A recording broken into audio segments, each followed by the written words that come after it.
Chaque matin, un juif commence par les brachot du matin, les bénédictions du matin. Souvent, on a l'habitude de réciter ces bénédictions de manière machinale et automatique. Mais en réalité, ces bénédictions ne sont pas de simples remerciements. Ce sont l'expression d'un véritable mindset, un condensé de la manière dont un juif doit commencer sa journée et doit penser. En réalité, chaque bénédiction est porteur d'un message extrêmement profond, porteur de sens. Je vais commencer par t'expliquer 3 bénédictions qui a donné au coq la capacité de distinguer le jour et la nuit. Le coq a la capacité de réveiller le monde bien avant qu'apparaisse la lumière. Il va commencer à chanter alors que dehors, c'est l'obscurité la plus totale. Cette bénédiction ne parle pas uniquement du coq.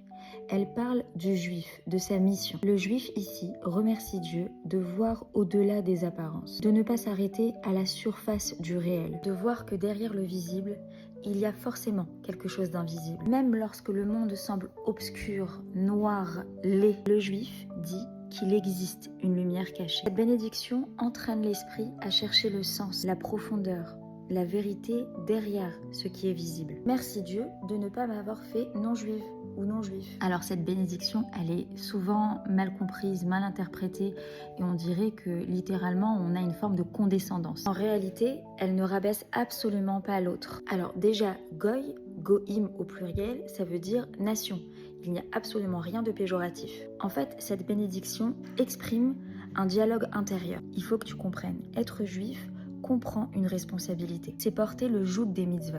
613. Il y a une part de l'être humain qui veut vivre libre, sans contrainte, à une vie simple, sans obligation. Et en réalité, cette bénédiction affirme quelque chose de très profond. Elle dit, même si une part de moi voudrait vivre sans autant de commandements à respecter, comme un non-juif qui en a que 7, ce n'est pas cette part-là que je choisis de moi. Cette bénédiction, c'est choisir consciemment l'identité juive, avec ses exigences, ses responsabilités, ses devoirs, sa mission. Et c'est reconnaître en réalité que ce joug est la source du véritable bonheur d'un juif, d'une vie pleine de sens et de joie. Merci Dieu de ne pas m'avoir fait esclave. Cette bénédiction affirme également quelque chose de profond. Elle dit, je ne veux pas être une marionnette, ni me cacher par je le fais parce que je me sens obligée. Ici, l'esclavage, ce n'est pas seulement extérieur, c'est aussi intérieur. Un esclave, il obéit sans être responsable. Être un être libre, c'est assumer ses choix,